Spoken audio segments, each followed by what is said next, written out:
Formado em música pela Universidade Federal do Rio Grande do Sul, Edson Blonkoski mora em Santa Terezinha e conta que a música fez parte da sua vida desde criança, quando já ganhava instrumentos de plástico da sua família. Se for analisar, tem umas lembranças assim, bem infantil, né? Mas assim, de ter ganhado violãozinho de plástico, assim, né? Uns pandeirinhos quando era moleque.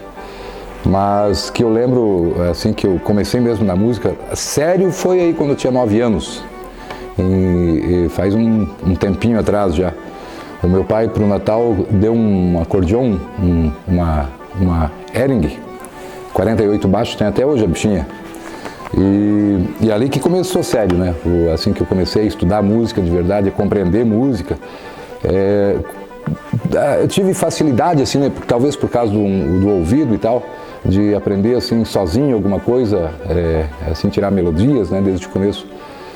Mas o que, e até com o pai, né? Que meu pai tocava uma gaitinha. O pai era músico já? Não era músico assim e tal, mas ele tinha acordeão quando era solteiro também e conhecia algumas notas, né, e tal, e daí passou os primeiros acordes, e dali a gente foi tirando as primeiras melodias.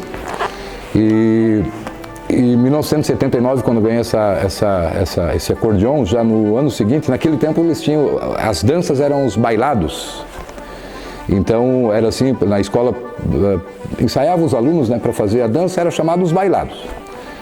E como eu estava tocando uma gaitinha, a professora já colocou eu para tocar música para a galera dançar esse bailado. E teve uma apresentação bem importante nesse ano de 79, já no 80 ali, no comecinho de 80, por ali. A despedida de um padre muito querido que a gente tinha aqui na nossa paróquia de Rio da Prata, o padre Vitoldo. E daí nós fomos lá se apresentar e fazer essa despedida, assim, foi uma festa, foi festivo, né? Não porque o pessoal estava feliz que ele fosse embora, né? Mas porque ele era muito querido, então envolveu bastante comunidade, a gente fez essa apresentação ali, foi a minha apresentação oficial no caso, assim, né? Mas eu tinha 9 anos na época.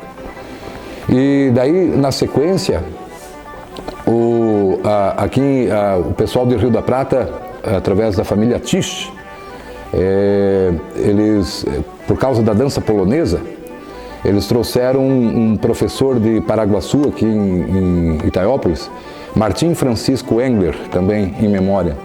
E esse professor, como ele lia e tal, né, a música, ele sabia de umas peças importantes assim para música, principalmente dança, né, polonesa tradicional. Então ele foi convidado e ficou um tempão aqui em Rio da Prata. Foi bem na época das enchentes ali 83 e tal. E daí eu aproveitei, esse professor ele abriu para dar aula para comunidade, né? E dali eu peguei um gancho e daí comecei um estudo formal com esse professor, né? Assim, entender a música a partir da formalidade dela, né? De leitura e escrita, tive essa oportunidade ali no início dos anos 80. Esclarece ainda que a carreira como professor iniciou naturalmente, quando estudava no município de Itaió. Eu fui para o seminário em 85, quando eu tinha 15 anos, o seminário de Itaió, seminário Nossa Senhora de Fátima. E eu levei a gaitinha, né, naturalmente, a gente sabia tocar uma musiquinha, mas só na gaita. A gente pegava um violão e tal, sabe como é que é, né, outros instrumentos, até porque a gente aprende depois, né, que música é uma só. Você que escolhe ou se oportuniza ou tem a oportunidade de trabalhar com um acordeon, com um violão, que tal, é mais popular o violão, né? Um pandeiro, que seja, um violino, um piano. Então a música é a mesma, só a mecânica que muda, né? E eu tive, indo para o seminário lá, foi uma explosão assim um choque, na verdade, a questão da música, né? Porque por causa da oportunidade, né? Os colegas que tocavam bem violão, conheciam bem música e por causa do canto também, né? Então, ali eu já me interessei no violão direto, né? E como eu já tinha uma facilidade, em 6 meses eu já estava tocando sozinho na igreja da comunidade ali, que é anexo ao seminário diocesano, né, de Itaió. Tive essa facilidade assim. Mas, daí depois que eu saí do seminário, ali, como eu fiz o magistério em Itaió, a gente se formava, naquela época se formava mesmo, né? O magistério, o 2º grau, te diplomava a séries iniciais, não igual hoje que precisa ter pedagogia e tal, né? Então eu já entrei dando aula, voltei de Itaió, entrei dando aula aqui numa vaga vinculada na época, né? Habilitado, tudo certinho, no primário. E como a música já estava até lá, em Itaió, que eu tive o primeiro contato com o grande professor Napoleão e a professora Denise, na época também, no último ano lá que eu estive no seminário, em 88, eu tive a oportunidade de estudar lá na Casa da Cultura. A professora Denise dava aula de teoria musical e a gente ia para outra sala, daí com o professor Napoleão na prática, daí leitura e execução musical. Então em Itaió foi a melhor época, na verdade, né? Voltando para Santa Terezinha, então comecei a dar aula na escola. E como já tinha essa da música e tal, o acordeão, meu instrumento, né, preferido na época, assim. Então a gente já começou a tocar uns bailes, né, casamento principalmente, né? Naquele tempo os casamentos eram ainda 3 dias, né? Começava na sexta, sábado e domingo. E de subir em cima da carroça ou do caminhão e ir até na igreja tocando para os noivos, voltar tocando depois que começava o baile, né? Era uma festa para o gaiteiro, era uma beleza.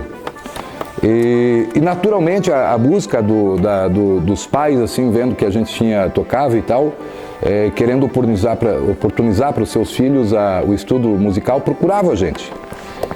Nem todo músico assim gosta ou parte para esse lado do ensino musical, né? Talvez por não gostar, cada um tem suas preferências, né? E já ali em 89, então, eu comecei, né, do conhecimento que eu tinha. A gente nunca para de aprender, na verdade, né?